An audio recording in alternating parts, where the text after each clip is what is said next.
Assalamualaikum warahmatullahi wabarakatuh.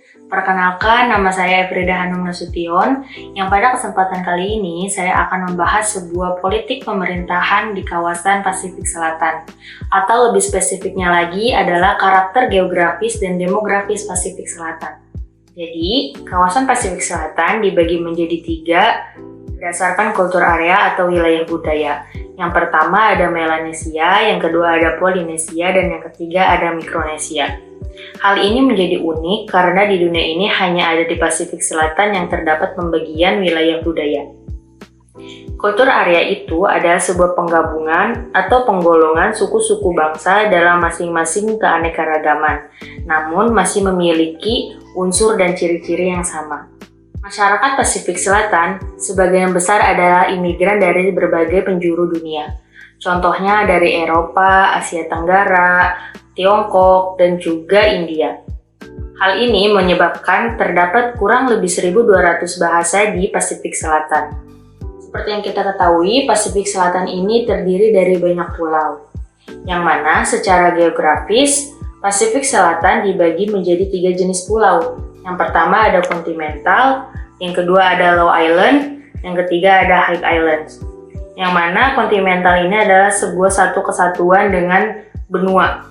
Nah, lalu yang high islands itu adalah pulau dengan dataran tinggi, dan yang ketiga itu low islands, pulau dengan dataran rendah. Selanjutnya demografis Pasifik Selatan, yang mana pada pembagian ini terdapat 2 status. Yang pertama ada escape status, yang mana kerja keras dan perjuangan untuk bisa mendapatkan status yang lebih tinggi.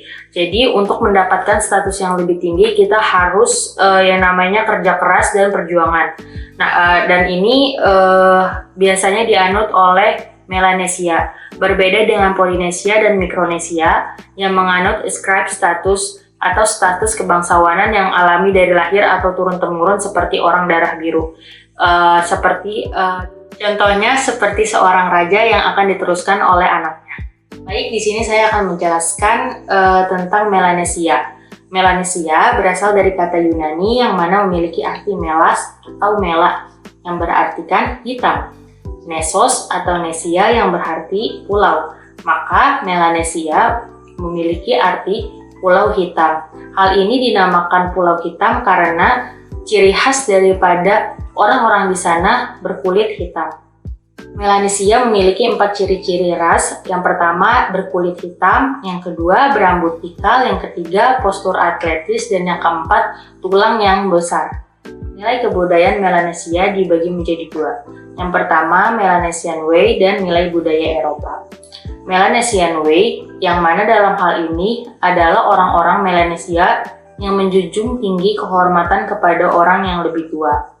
Nilai budaya Eropa adalah nilai kebudayaan yang muncul pada abad ke-12, di mana dengan datangnya bangsa Eropa menduduki Melanesia membuka peluang kemajuan teknologi bagi Melanesia itu sendiri. Contohnya seperti transportasi ke Melanesia. Sumber daya manusia dan konflik di Melanesia. Yang pertama itu ada pertambangan. Pertambangan menjadi penyumbang GDP terbesar, seperti contohnya ada Bougainville Copper dan OKTD. Terus terdapat konflik di Melanesia seperti keinginan pemisahan, kontroversi yang disebabkan oleh ketidakadilan dalam pembagian hasil pertambangan itu sendiri. Politik di Melanesia, yang pertama itu ada kudeta di Fiji, terus ketidakstabilan politik di dalam negeri Kepulauan Solomon, lalu pergolakan politik di Vanuatu, dan yang terakhir ada pemberontakan di Kaledonia Baru. Melanesia itu sendiri terhubung dari gugus kepulauan yang memanjang dari Nusa Tenggara Timur di Indonesia, lalu terus ke timur sampai ke Pasifik bagian barat. Yang mana di Indonesia itu sendiri melewati Papua, Papua Barat, Maluku, NTT, dan Maluku Utara. Nah, selanjutnya ada Polinesia, yang mana Polinesia itu sendiri berasal dari kata Yunani yang memiliki arti poli, banyak, nesos atau nesia yang berarti pulau. Yang berarti Polinesia memiliki arti banyak pulau.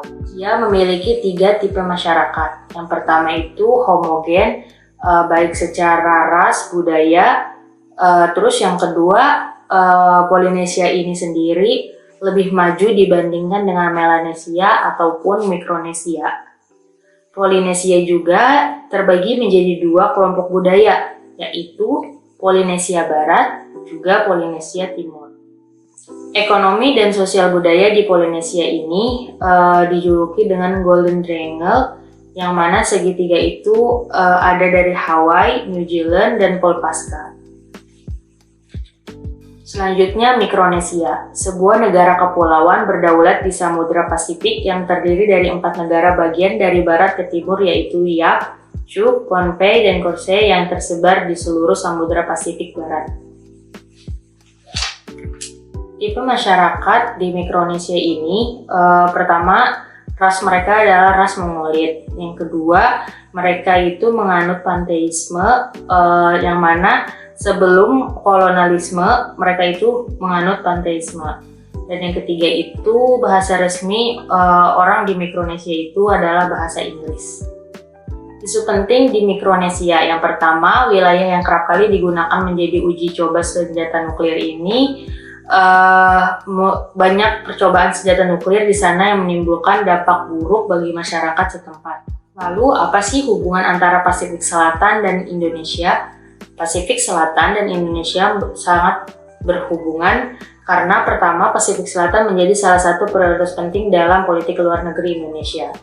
Yang kedua, Pasifik Selatan menjadi destinasi produk-produk Indonesia. Dan yang ketiga, Indonesia pernah menggelar Indonesia South Pacific Forum SPF pada tahun 2019. Mungkin itu saja yang bisa saya sampaikan, kurang lebihnya saya mohon maaf. Thank you for your attention. Wassalamualaikum warahmatullahi wabarakatuh.